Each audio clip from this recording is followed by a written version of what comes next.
Fool's gold, the money printing mirage. Printing more money sounds great, right? Like a cheat code for wealth. Wrong! It's a dangerous illusion. A sugar rush for the economy. We feel rich for a second, then the crash hits. Money represents value, the goods and services we produce. When governments print more, they dilute that value. Think of it like adding water to your orange juice. Sure, you have more liquid, but it's weaker, less flavorful, worthless. This isn't theoretical, it's happening right now. Governments around the world are churning out cash, like a blackjack player betting on a losing streak. They think they can print their way to prosperity. They're dead wrong. The consequences are real. And they're about to hit us all, hard. The price we pay. Empty pockets and shrinking wallets. Remember that gallon of milk you used to buy? The one that's now twice the price? Thank money printing. When more money chases the same amount of goods, prices skyrocket. This is inflation, folks. It's a silent thief, emptying your wallets one grocery trip at a time. Your hard-earned savings? Yeah, those are taking a beating too. Inflation erodes the purchasing power of your money.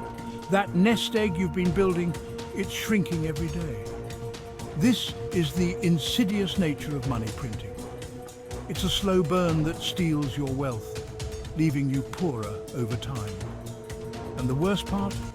It disproportionately hurts those who can least afford it. Lessons in chaos when money turns to dust. Don't believe me? Ask Venezuela or Zimbabwe. These countries went all in on the money printing frenzy. The result? Economic Armageddon. Hyperinflation spiraled out of control. Currencies became worthless. People were using stacks of bills to buy bread. Imagine that. Your life savings reduced to the price of a loaf of bread. It's a terrifying thought, but it's the reality when governments lose control of their printing presses. These are not isolated incidents, they are stark warnings, a glimpse into our potential future if we don't change course. A widening chasm. The rich get richer, the poor get poorer. Here's the cruel irony. Money printing doesn't affect everyone equally. The rich, they often benefit. They own assets like real estate and stocks. These assets inflate in value, making the rich even richer. It's a rigged game, and they're holding all the cards. Meanwhile, the poor and middle class, they get crushed.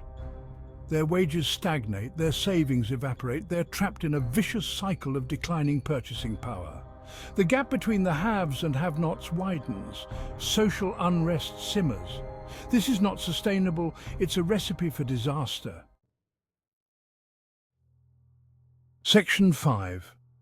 The streets have spoken, from riots to revolutions.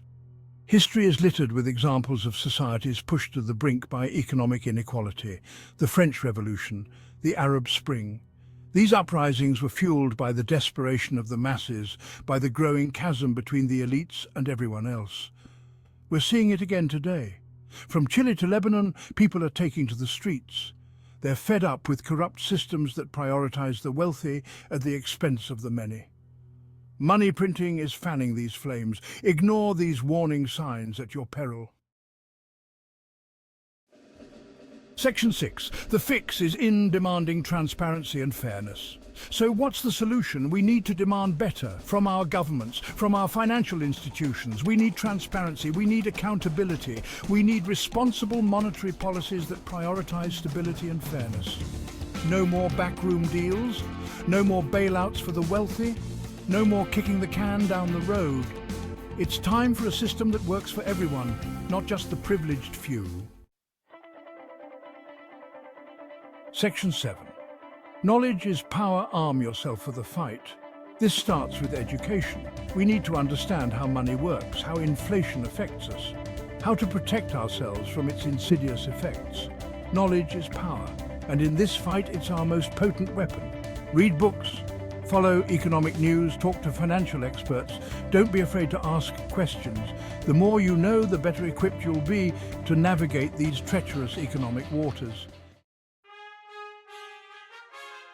Section 8, Community Action. United we stand, divided we fall. This isn't just an individual battle. We need to come together as communities. Support local businesses.